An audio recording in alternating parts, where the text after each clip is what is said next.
Trong puốc tí bay rong vòn đầm rây sò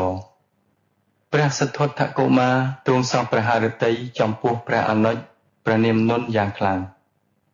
ព្រះរាជកុមារក៏មានបងប្អូនជីដូនមួយចំនួន3ព្រះអង្គទៀតដែលព្រះអង្គសពប្រតិជាងគេគឺមហានាមផាតិយៈនិងកំពិលនៅក្នុងសាលារៀនព្រះសិទ្ធត្ថរៀនពូកែសពមុខវិជ្ជាដោយមិនពិបាកព្រះអង្គរៀនពូកែទាំងក្បួនយុទ្ធសាស្ត្រផងសូម្បីទេវទត្តដែលជាអ្នករៀនពូកែដែរនោះក៏មិនឈ្នះនឹងរហ័សរហួនស្មើព្រះអង្គដែរព្រះសិទ្ធត្ថមានប្រាជ្ញាមោះមុតខាងគណិតវិទ្យាសូម្បីតែអាចារ្យដែលត្រូវតែជាគ្រូបង្រៀនរបស់ព្រះអង្គក៏ត្រូវចំណាយពេលអស់រាប់ម៉ោងដើម្បីឆ្លើយតបនឹងសំណួររបស់ព្រះអង្គព្រះសិទ្ធត្ថកុមារក៏មានទេពកោសល្យយ៉ាងជំនាញខាងដូរតន្ត្រីជាញឹកញយណាស់ដែលព្រះនាងបជាបតីបានបង្ហើរព្រះសោតន្ទ្រាយារម្មណ៍តាមសំឡេងខ្លីដ៏ពីរោះរបស់ព្រះអង្គនៅពេលដែលព្រះនាងគង់សម្រាកយកខ្យល់ត្រជាក់នៅខាងក្រៅព្រះរាជដំណាក់ទោះបីជាយ៉ាងណាក៏ដោយក៏ព្រះសិទ្ធត្ថកុមារហាក់ផ្ចង់ស្មារតីតែលើការសិក្សាខាងផ្នែកសាសនានិងទស្សនវិជ្ជាតែប៉ុណ្ណោះ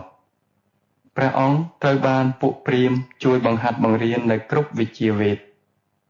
ព្រះអង្គបានខំប្រឹងសិក្សាជាពិសេសនៅគម្ពីររាជវេទនិងអត្ថវេទគ្រូអាចារ្យទាំងនោះបានបង្រៀនព្រះអង្គឲ្យចេះដឹងនៅលោកធាតុដែលបែងចែកចេញអំពីព្រះអាទិទេពដែលមានឈ្មោះថាភុរិសាឬព្រាហ្មណ៍ឬប្រព័ន្ធវណ្ណៈផ្សេងទៀតផងព្រះសិទ្ធត្ថកុមារខំប្រឹងសិក្សានៅអត្ថបទព្រាហ្មណ៍ជាច្រើនដូចជាព្រះព្រហ្មនិងឧបនិមិត្តជាដើមទោះបីជាព្រះវរបិតាមានការតឹងតែងយ៉ាងណាក៏ព្រះរាជកុមារត្រូវបានព្រះវរមេតាអនុញ្ញាតឲ្យយាងចេញទៅក្រៅម្ដងម្កាលដើម្បីទស្សនានៅភូមិឋានអ្នកស្រុកនានាដែលស្ថិតនៅជុំវិញរាជធានីព្រះរាជកុមារបានដឹងរាវជាច្រើនដែលព្រះអង្គពុំធ្លាប់ទតឃើញនៅក្នុងព្រះរាជវាំងព្រះអង្គបានដឹងអំពីជីវភាពអ្នកស្រុកនិងជំនឿដែលអ្នកស្រុកគោរពយ៉ាងមុតមាំចំពោះព្រះអាទិទេពទាំង3របស់ពួកព្រាហ្មណ៍គឺព្រះព្រហ្ម1ព្រះវិស្ណុ1និងព្រះសិវៈ1ព្រះសិទ្ធត្ថមានប្រាថ្នាចង់ជួបនិងពិភាក្សាជាមួយតាបសនិងបព្វជិតនានាទ្រង់បានឮដំណឹងថាមានតាបសជាច្រើនអង្គគង់នៅនគរកោសលដែលស្ថិតនៅជាប់ទិសខាងលិចនគរព្រះអង្គនិងនៅនគរមគធៈដែលលាតសន្ធឹងទៅទិសខាងត្បូងព្រះសិទ្ធត្ថកុមារសង្ឃឹមញញឹមទុកនៅក្នុងប្រតិថាគង់មានថ្ងៃណាមួយអាត្មាអញនឹងមានភ័ព្វចេញទៅទស្សនាតំបន់ទាំងនោះនិងសិក្សាវិជ្ជាក្នុងសំណាក់ឥសីទាំងនោះផងជាការពិតណាស់ដែលព្រះបាទសទ្ធោទនៈជាព្រះវរបិតាបានដឹងនៅសេចក្តីប្រាថ្នារបស់រាជបុត្រាព្រះរាជាព្រួយបារម្ភកាន់តែខ្លាំងឡើងព្រះអង្គទ្រង់ព្រះតម្រិះដដែលថាបើតាមទំនាយរបស់អសិតតាបសថ្ងៃណាមួយព្រះរាជកុមារនឹងរត់ចាកចោលអំពីព្រះបរមរាជវាំងហើយទៅបួសជាតាបសឥសីរស់នៅក្នុងព្រៃភ្នំជាពុំខានឡើយបន្ទាប់មកព្រះរាជាក៏ទ្រង់យាងទៅពិគ្រោះការព្រួយបារម្ភនេះជាមួយនឹងប្អូនថ្លៃរបស់ព្រះអង្គព្រះនាមសុបពុទ្ធដែលត្រូវជាព្រះបិតារបស់ទេវទត្តនិងព្រះនាងកញ្ញាយសោធរាព្រះបាទសទ្ធោទនៈទ្រង់មានព្រះរាជបន្ទូលទៅកាន់ប្អូនថ្លៃថាណែអនុជជាយូរណាស់មកហើយដែលនគរកោសលចង់រំលោភបំពានលើបូរណភាពទឹកដីរបស់យើងហើយយើងត្រូវតែពឹងផ្អែកទាំងស្រុងទៅលើទេពកោសលរបស់បុត្រានៃយើងដូចជាព្រះអង្គម្ចាស់សិទ្ធត្ថនិងទេវទត្តជាដើមដើម្បីការពារវាសនានគររបស់យើងខ្ញុំមានសេចក្តីបារម្ភយ៉ាងខ្លាំង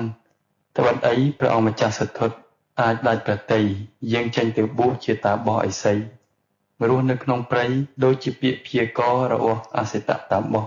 ដែលបានទាយទុកមកហើយប្រសិនបើរឿងនឹងក្លាយទៅជាការពិតមែននោះ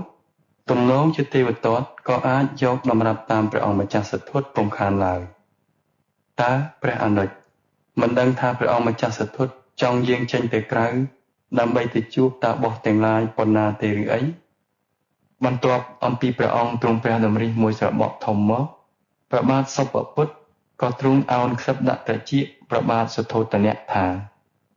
បើសិនជាព្រះអង្គសួរដល់ទូលបង្គំអញ្ចឹងទូលបង្គំគិតថាព្រះអង្គគួរតែជ្រើសរើសរកមហេសីមួយថ្វាយព្រះអង្គម្ចាស់ទៅកាលណាព្រះអង្គម្ចាស់សទ្ធុតទ្រង់ជាប់ជំពាក់នឹងព្រះញាតិវង្សានុវង្សរួចហើយព្រះអង្គពិតជាមិនអាចលះបង់នៅចំណងមនោសញ្ចេតនានឹងប្រពន្ធកូនហើយទៅសាងភ្នោះតែម្នាក់ឯងនៅក្នុងព្រៃបានឡើយព្រះបាទសុទ្ធោទនៈទ្រង់ញញឹមហើយងក់ព្រះសិរៈសម្ដែងនៅការយល់ព្រម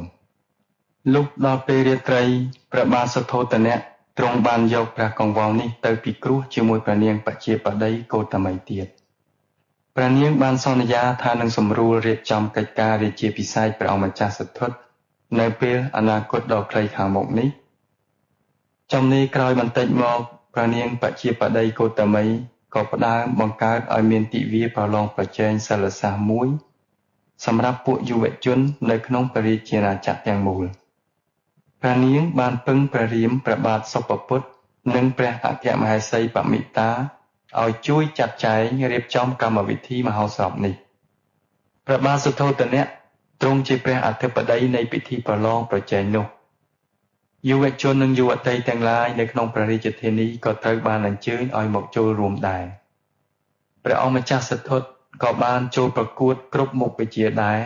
ព្រះនាងកញ្ញាយសោធរីដែលជាបុត្រីនៃព្រះនាងបមិតានិងព្រះបាទសុបពុទ្ធ